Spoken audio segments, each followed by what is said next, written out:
About 4 years ago, a small YouTuber uploaded a video called Why Your Weapons Break in Breath of the Wild onto the wonderful video sharing platform that YouTube objectively is. In this video, he argued that Breath of the Wild's weapon durability system is actually a genius design choice that allowed Nintendo to redefine how open world games are designed. This little YouTuber, of course, was silly me from 4 years ago. Since then, years have passed. Summers came and summers went. Presidents changed, pandemics ravaged, Metroid Prime 4 didn't get released, and I happened to completely change my mind about Breath of the Wild's brittle weapons. So with Breath of the Wild's sequel around the corner, I thought it might be time to revisit this topic. Today, we're going to embark on a journey. We're going to take a look back at the old argument that I made 4 years ago. We're going to discuss the psychology behind Breath of the Wild's breaking weapons. We're going to have a chat about unfun and deliberately manipulative political rhetoric, and we will accuse myself from 4 years ago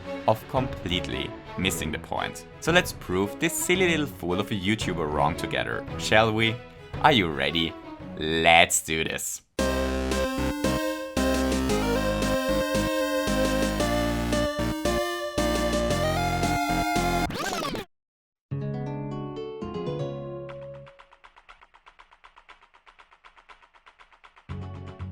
So before we try to prove myself wrong, we first probably should recap the line of thought that led to me defending Breath of the Wild's weapons in the first place, shouldn't we? Breath of the Wild's brittle weapons are really weird. Wherever we go in Breath of the Wild, the game almost showers us with new shiny weapons. There are gigantic hammers, there are fast spears, there are powerful bows, burning swords, wooden shields, and even magic wands for us to wield. All of those weapons are different from each other, at least in theory. But there is this one trait that every single one of them shares. They all break like porcelain. Most of Hyrule's weapons are so brittle that they explode into a stylish pile of video game dust before we are even able to finish a single encounter with them. Even the most important sword in Zelda lore, the Master Sword, breaks after only a bunch of hits and has to recover afterwards. Breath of the Wild's weapons are simply a really strange and unusual design choice, and it is a design choice that led to a lot of controversy. But why did Nintendo design the weapons in this way in the first place? You know, what was their line of thought that led to them break the weapons so often? At the beginning of a design, there is always a question. You know, there is always a problem that needs to get solved. And there is a core design problem that plagues huge open world games for more than 20 years. The rewarding problem. A truly open world game promises that the player is able to wander off into whatever direction they feel like going, and that they will encounter meaningful content everywhere. But if all content in the game is equal, you know, if there is no set order in which the different areas get explored, then how do we reward players for completing all the content? What is the incentive to explore the world? Pretty much every open world game before Breath of the Wild found the exact same answer to this question. It is to reward the player by progressing their power level in some form. It is by giving her experience points or new skills, by handing out shiny armor, by dishing out skill points, or by having them unlock a new merchant that sells powerful goods. Basically, it is to progress them somehow. But here's the catch. At least in my reading, modern EAD developed Nintendo games are incredibly minimalistic. Nintendo likes to reduce their games down to their absolute purest form of play, and traditional progression systems are the antithesis of pure play. Progression systems engage players externally to play the game because of an abstract idea of growth, but they do not engage players to play the game because they intrinsically enjoy the moment-to-moment gameplay. And thus Nintendo slowly started to remove traditional progression systems from their games. Stuff like skill trees, progress bars, unlockable abilities, those are all things that Nintendo almost never uses in their games anymore. But if Nintendo tries to get rid of arbitrary reward mechanisms in order to have their games be only about the moment-to-moment gameplay, then how in Ganon's name do they reward players for exploring Hyrule in Breath of the Wild? Well, this is where my little conspiracy theory from 4 years ago enters the picture. Because what is a way to reward a player with something meaningful without permanently progressing them? It is to give them a temporary reward. It's to hand out consumables, you know, to give the players tools that are helpful on their journey, that may give them a temporary power spike, but that aren't permanent. It is For example, to hand out weapons that break. And honestly, that's really clever. Having most rewards be only temporary solves so many problems of open world games. Every item in every place of the world is of use for every player. Even finding multiple instances of the same item stays rewarding. They don't have to worry about how to scale rewards. They don't have to worry about players breaking the level curve. They don't have to come up with tons of systems that artificially scale the player's power level. They get away without a leveling system or a skill tree at all. They have much more control in how they scale the enemies, and they don't have to worry about running out of things they can reward the player with. To top all of this off, it even has really cool implications for the combat system, since it forces us to permanently experiment with different playstyles. Deciding to break every weapon in the game just opens up so much cool design space. It allows them to try so many unique things. Breath of the Wild feels so different to other open world games. It feels so unique, simply because it truly is. 4 years ago, I found myself amazed by Nintendo's willingness to explore new solutions to old problems. I already recognized that there were downsides to breaking the weapons, but in my mind, the benefits of the system just far outweighed the downsides. I was aware that there were people that hated the system, that there were people that even gave up on the game because of how much they despised this mechanic. But in my mind, these people just didn't get it. It felt to me as if those people were deliberately contrarian. You know, it felt to me like deliberate nitpicking, as if they were missing the point on purpose. Those folks only saw the downsides of the weapon system, but they were completely blind to all the wonderful and new things that Breath of the Wild was only able to do because almost all rewards in the game are temporary. Back in 2017, I came to the conclusion that Nintendo mainly designed the weapons to break in order to be able to reward players for exploring the world without needing tons of arbitrary reward systems, and that people that vocally criticized the system weren't giving it an honest chance. And honestly, great done and well job to Ceave from 4 years ago, because at least I still believe that I got the reason why Nintendo designed the weapons like this right. But unfortunately, for my naive alter ego from 2017, I do no longer think that the individuals vocally criticizing the weapon durability system are contrarian Zelda hipsters. Actually, I believe that those people are the ones that understood the problem, while it was me who completely missed the point. So, in order to fully understand why I changed my mind about this issue, we first have to chat about two seemingly unrelated things. We have to talk about really unfun, deliberately manipulative political rhetoric, and we have to chat about a psychological effect that prevents me from playing Pokemon like it is meant to be played.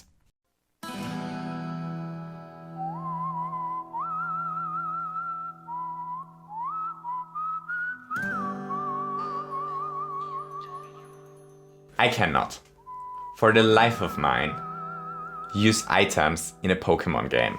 I can't tell you how often I ended up running around the cave, half my team paralyzed, the other half suffering from poison, while my bag was filled to the brim with para-healers and antidotes. I stopped counting how often I lost an important gym battle because I decided it is better if my Pokemon stays unconscious over using a revive. I can't use rare candy, I can't use rare items like zinc, and even mostly useless stuff like berries start to pile up in my bag unused. Yet even though I am absolutely aware of how silly this is, I already know that the next time I play a Pokemon game, I won't use those items either. So what is wrong with me? Well, there is probably a lot wrong with me, but in this specific case, I'm actually behaving very much along the lines humans are expected to behave. If you excuse, I'd love to ask all of you wonderful ladies and gentlemen a couple of seemingly innocent questions. Just go with your gut feeling and don't overthink it. We're trying to do a thing here together. You have two choices. A, you gain $3,000, or B, you have an 80% chance to gain $4,000, but a 20% chance to get nothing at all. Which option do you choose? Everybody picked their favorite.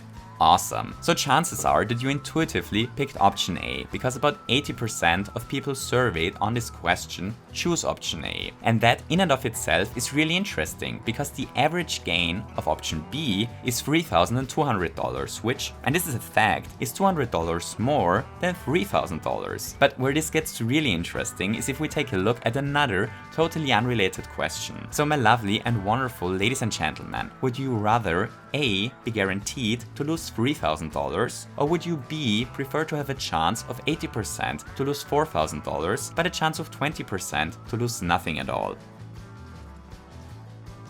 So everyone finished following their gut instincts?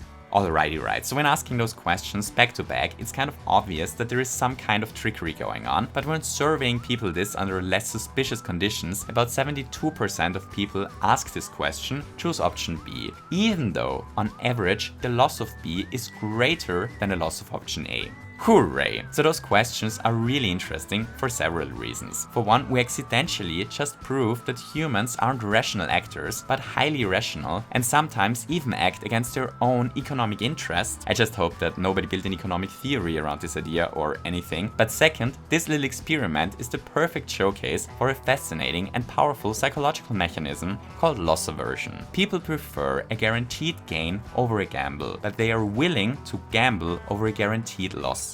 That's one of the implications of loss aversion. Loss aversion basically describes the fact that people in general experience about twice as much pain over losing something than they experience pleasure over gaining the exact same thing. Simply put, it is better not to lose 10 coins than it is to gain 10 coins. All of this stuff is well researched, well documented, and of extreme importance for a ton of things that aren't video games. As an example, free trials in marketing target loss aversion. Losing access to, for example, our Nintendo Switch Online causes us more pain than having access to it causes us pleasure. So we may end up paying for it after a free trial period, even though we never planned to do so, just because of loss aversion. Loss aversion is important in political communication. You know, it's a good idea to always talk about policies as a gain and never as a loss. Take the concept of Medicare for all, which is framed as a gain, versus replacing private health insurance with a public system, which would be a similar thing but framed as a loss. It may sound a bit silly, but the takeaway here is that human brain really does not like losing stuff. Human brain actually dislikes losing stuff so much that human brain is willing to do really stupid things just to prevent human brain from dealing with loss. Loss aversion is just a really powerful psychological mechanism. And as it is with most powerful psychological mechanisms, loss aversion is an incredibly powerful tool in game development. As a matter of fact, loss aversion is the psychological mechanism at play that prevents me from using a revive on my poor Slowpoke.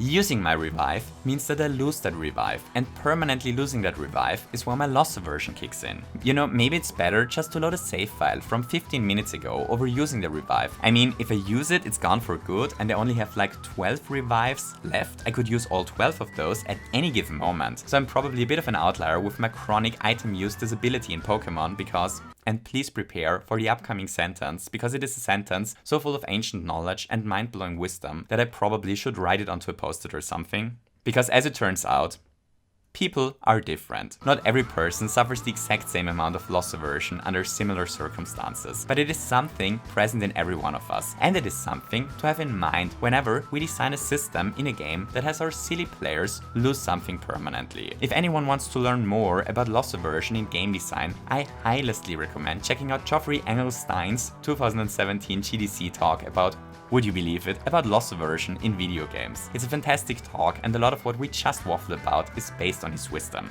The link is in the description. So breaking the weapons in Breath of the Wild is obviously linked to loss aversion, and it is the first half of the reason why I changed my mind. But it's only half the reason. In order to fully understand my magical change of heart, we also have to chat about... We have to chat about deliberately manipulative political rhetoric. Why am I doing this to myself again? Ray.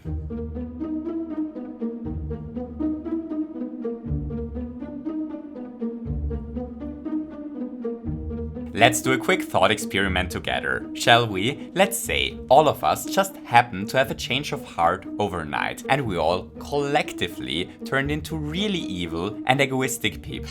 But that's not all, because we not only grew rhetorical devil horns overnight, but we also got insanely rich. Let's say we made a fortune with a company that produces video games where children lose all their pocket money in slot machines where they can win virtual frog costumes or whatever. We suddenly have a ton of money. We feel absolutely no responsibility for anyone other than ourselves, and we have a lot of influence over society. In short, life is pretty funny-wunny. Until very slowly, disaster starts to unfold. Unfortunate and unpredictable problems start to pop up everywhere. For mysterious reasons, tons of children are developing dangerous gambling addictions. Kids start to skip school in order to have more time to gamble for frog costumes. Children acquisitive crime rates explode all around the country, and one kid even makes it into the national news cycle because he beat up his own grandma because she didn't want to buy him $5 worth of virtual frog money. Suddenly, an ungrateful and uncivilized mob of worried parents demands that our frog gambling business gets regulated. How dare those hysterical, hypothetical hypocrites. So, unfortunately for us, we can't convince those parents that our frog gambling business is actually good for society. You know, we can't tell them anymore that children that gamble for frog heads actually have better grades in school, or that our frog earned wealth will magically trickle down onto everyone, or some other baloney, because at this point the problems are just way too severe for such troll tactics. The only thing that evil Ceave and his rich evil subscribers can do is to try to destroy the discussion about regulation. Which brings us to the little, deliberately manipulative, rhetorical trick that led to me changing my mind about Breath of the Wild's weapons. And that is actually the reason we're currently looking at footage of Pikmin. For whatever reason, the human species, of which I happen to be a proud member of, tends to have a much easier time to think about problems in the context of a single, responsible individual than as abstract connections that require complex solutions. You know, if someone spends an actual fortune on microtransactions in a video game, then we like to think about this person as a dumb whale. If a game releases in a horrible state, then we like to think that all the people that stupidly pre-ordered that game simply got what they deserved. Our brains just like to think in concrete examples, and a single individual being to blame is so much easier to imagine than a complex web of shared responsibilities is. But often this is a fallacy, because if you were to ask, not evil me, the real problem isn't that there are people willing to pre-order games. The real problem is that gaming companies get away with misleading advertisement every time while printing free money during the process. The actual problem with loot boxes isn't that there are people willing to buy them in the first place. The actual problem is that there is no regulation preventing gaming companies from plastering their games with gambling mechanics so exploitative that the mafia would feel bad to put them into a slot machine. Yet our first instinct is often to blame the individual suffering because of a failed system, instead of blaming the system that is causing the suffering. And this fallacy can be exploited by dark rhetoric. It is this trick that evil Ceave and his evil subscribers are going to use to destroy the discussion about regulating virtual frog costume gambling. See, the first thing our devil-horned alter egos are going to do is to acknowledge how incredibly important the well-being of the children is for us. We really want to solve the problem of addicted children gambling away their parents' life savings. You know, nobody loves the children more than we do here at Frogsploitative Games. And then we go on to reframe the issue to be a problem of individual children. You know, we could say, in our evil role, maybe children are gambling addicts because they didn't learn enough about gambling addiction in school. Maybe less children would gamble away their pocket money for frog trousers if those kids only would eat healthier. Mental health and nutrition are linked, you must know. Maybe those addicted children simply have bad parents and no one really takes care of them.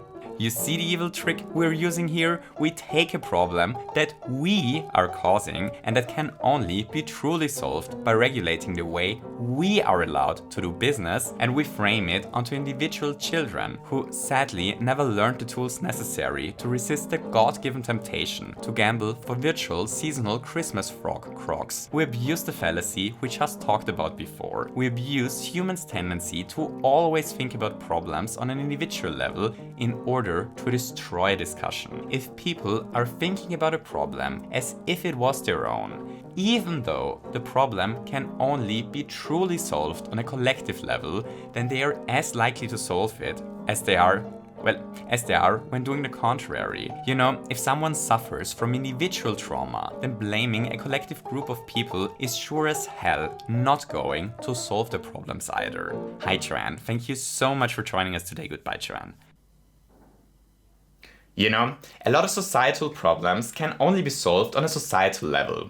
But if we trick enough people into thinking that those problems are problems on an individual level, then we can make sure that nothing is ever going to happen. So let's drop our evil role here and let's go back to normal. Also, I actually wanted to have like horns here for the evil part, but that was the only thing that I had lying around. It's from a Halloween costume.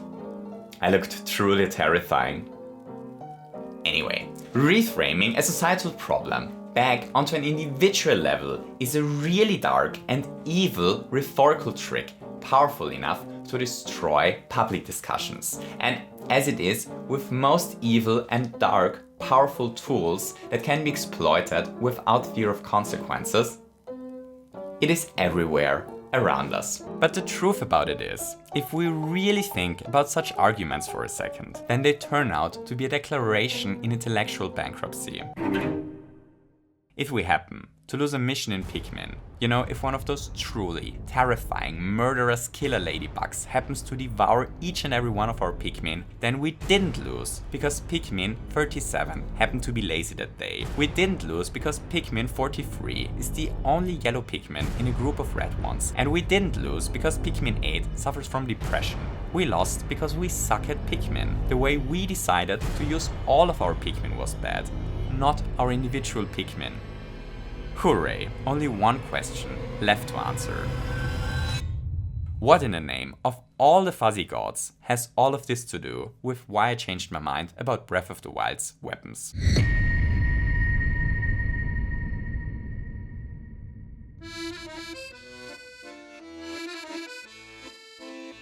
A dangerous Lionel is terrorizing the surrounding land.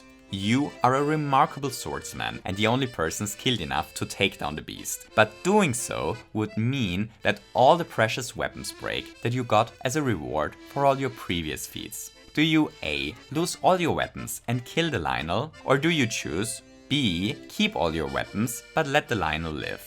So, I don't know about you wonderful ladies and gentlemen, but at least I got confronted with this question more than once while playing Breath of the Wild. And I chose more than once to leave the Lionel alone and to go my own way. So does this mean that I'm a horrible person?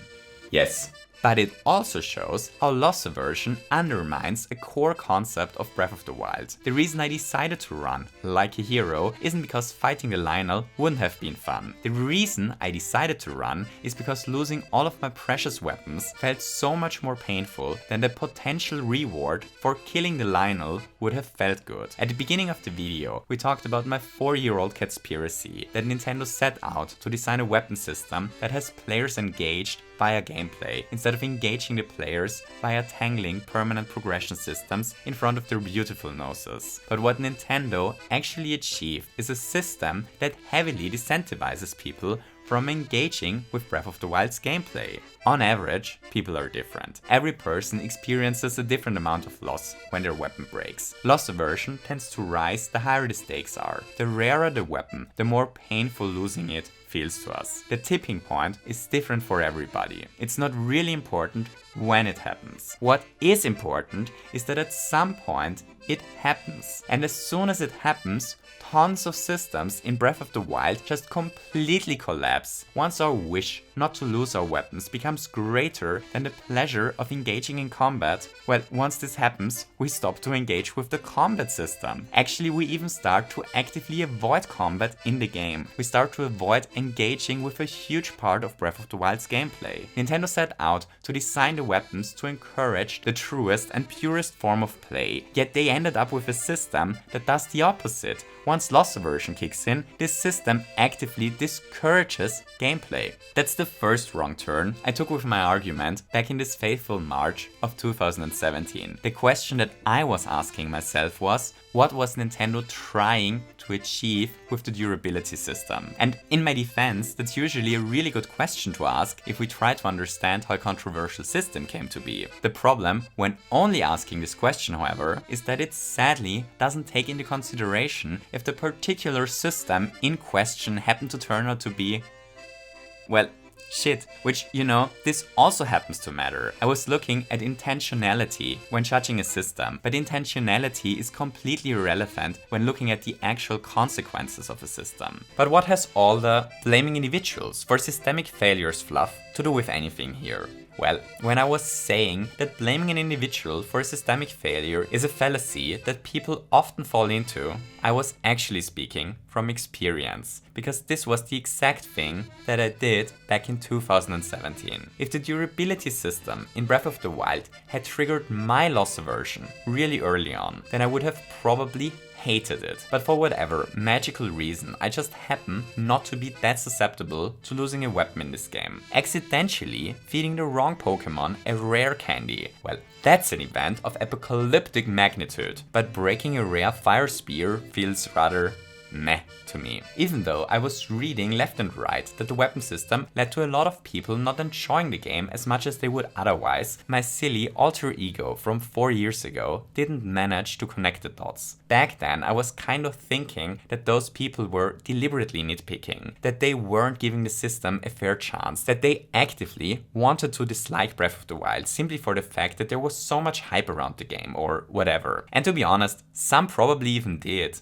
But considering the chat that we just had about loss aversion, most of them probably did not. See, I tapped into this fallacy. I was blaming individuals for their experience within a flawed system. But it is the system that is causing loss aversion that is to blame, not the person experiencing it. I was only thinking from the comforting bubble that my own experience was, not noticing that tons of people hated the system for a very good reason. 4 years ago, I may have guessed Nintendo's intentionality right, but I failed to take a look at whether this intention actually got met, because it did not. Instead of listening to the experiences that people were having with the system, I was blaming them for their experience. I simply failed to listen and to try to understand why their experiences differed so much from mine. And funnily enough, there is actually a lesson to be learned for me, hidden within this tiny mess. Because as it turns out, the best way not to fall into such a fallacy, be it by accident or because evil, frog gambling related business owners are trying to push us into the fallacy, is exactly this. It is simply to carefully listen to the experiences of the individuals we feel like blaming. Breath of the Wild is a brilliant game. It actually even is so in part because of bold decisions like the durability system. But it is mainly a great game despite the system. Depending on how susceptible to loss aversion you are, it may become a minor annoyance late in the game or completely destroy the entire experience for you early on. And that's a problem that, at least in my humble uranium, should get addressed in a sequel. So how to solve this problem? Why are you all looking at me? How the heck am I supposed to know how to fix Breath of the Wild's weapon system? Game development is an iterative process.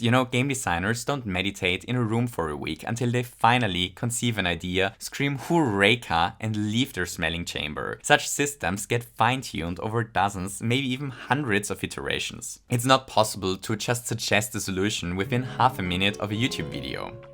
With that being said, let's now do exactly this. I think a big part of the durability system actually works great. The main problem is the loss aversion that losing rare items triggers. So one way to potentially solve this problem might be to flip it onto its head. It's to reward players for breaking the weapons. See, here's an idea to explore. We start the game with a bunch of really weak, unbreakable weapons. You know, maybe a bow, a shield, a basic sword, stuff like that. Those weapons are at first significantly weaker than what we can find, but they can be upgraded until they are among the best and most powerful weapons in the game. So here's the catch. The only way to upgrade them is via crafting materials that we can only gain by completing mini weapon quests on weapons that break. Each weapon basically features a mini objective. A bow maybe asks us to headshot 3 enemies with it. A sword might challenge us to do 10 stealth kills using it. A hammer to murder a Lionel with it. A shield to parry 3 times in a row. You get the idea. If we manage to perform the task on the item before it breaks, then the item rewards us with a crafting material once it breaks. Stuff like an Archmaster's bowstring or a well-worn blade or whatever. The idea here is to keep it exciting to find new weapons, since all of them are not only a temporary tool, but also provide a potential permanent upgrade later on, while also encourage players to, to actually participate in combat. In this way, we can even encourage players to engage in combat in really unique ways. So does a system like that work? I have no idea. Game development is an iterative process, and something like that would definitely cause new problems, but I believe it is at least a direction worth exploring. So here we have it. The reason why I believed that it is brilliant that the weapons break in Breath of the Wild, loss aversion and its implications on game design, how blaming individuals for systemic problems is often a tactic used to deliberately destroy discussions, and why those two things are the reason why I changed my mind about Breath of the Wild's brittle weapons. So I hope you enjoyed this little video. If you did, don't forget to leave me a thumbs up, and maybe you feel especially like changing your mind today and want to hit the subscribe button as well. I hope that all of you have a wonderful day and to see you soon. Goodbye!